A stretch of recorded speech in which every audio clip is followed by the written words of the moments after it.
7 and Ryan again. Ryan, what do I have on my lap here? It's very heavy. That is a piece of steel, I believe it's from the O2 level of the Battleship Superstructure. Our original Navy contract that we have with NAVSEA to have the ship says that we will either save everything we get off of the ship or dispose of it in the normal methods. When we do work on the ship, we almost always save anything that's able to be saved. Now, obviously, some of the teak comes up as pulp, and there's not much we can do with that. That goes in the dumpster. But when we cut out pieces of steel like this, we save it. Some of it goes into the collection as examples of this particular part of the ship. The ship is made out of a number of types of metal, a number of thicknesses of metal. So this is an example of 1/4-inch mild steel. It's from the ship's superstructure decks. Some of the lightest stuff that's used in the construction of the vessel.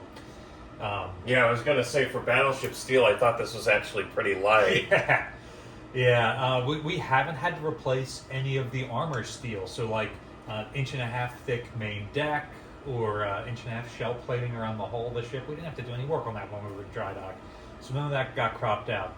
This stuff in the superstructure, it should have teak over top of it, and you can see the remnants of the cosmoline that would have been under that teak, and the studs that it would have been fastened down to.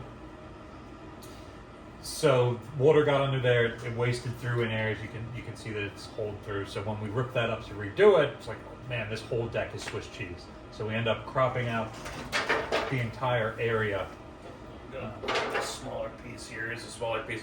We are moored on the Delaware River here, so we've got a pretty good tide hitting both sides of the ship, which is positive in that it means that there isn't an adverse amount of microbials or stuff that's held up against the hull. It's negative in that it's very hard to do underwater work in situ because there's something like a 6-knot tide, so it's really hard for a diver to go down and do something. He's being swept away. So you've got like slack tide at the middle of the day, which might be enough time to put on all the gear, jump in, survey a section of the hull, and then come back out before you get dragged down the river. For stuff like this, where we have had it waste through, it's often near these studs, which means that the wooden plug on top failed, allowed water down, so the stud started to rust and expand, which then allowed more water to run down to the steel, and you can see how this whole area is significantly thinner than this area up here. This steel that's in my lap, is this pre-atomic steel? Yes, yeah, this is original construction. For the viewers who don't know, pre-atomic steel is any steel that's made before the first detonation of the Trinity bomb in July of 1945. Anything after that, radioactive particles have been incorporated into the steel, and I believe it's not as good. I know medical facilities used to have a preference for pre-atomic steel. I think they've gotten past that and were able to do something with it. Yeah, sensitive machines like MRI machines or Geiger counters really prefer pre-atomic steel so that there's no background radiation in it that's throwing off the readings. All the steel you have, what in terms of weight, do you know how much you took off?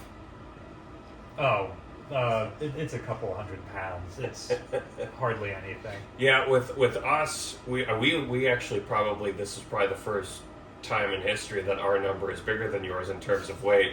We had to rebuild some of our torpedo shutters, and those were running through because that was the thinnest area of Codd's Hull, or one of the thinner areas, so we had to replace those. And that's a common problem with fleet boat museums, is there's corrosion on the torpedo shutters. So.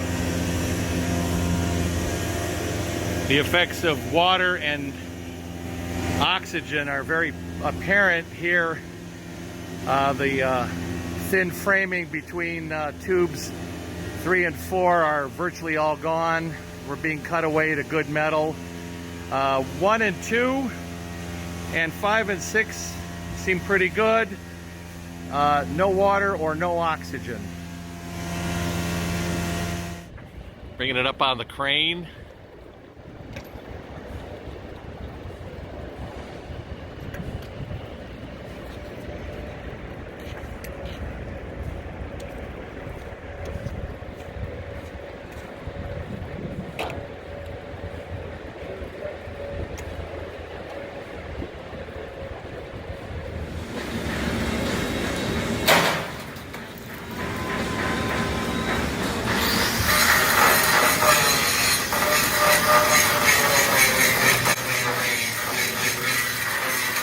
very much for letting me put this steel on my lap.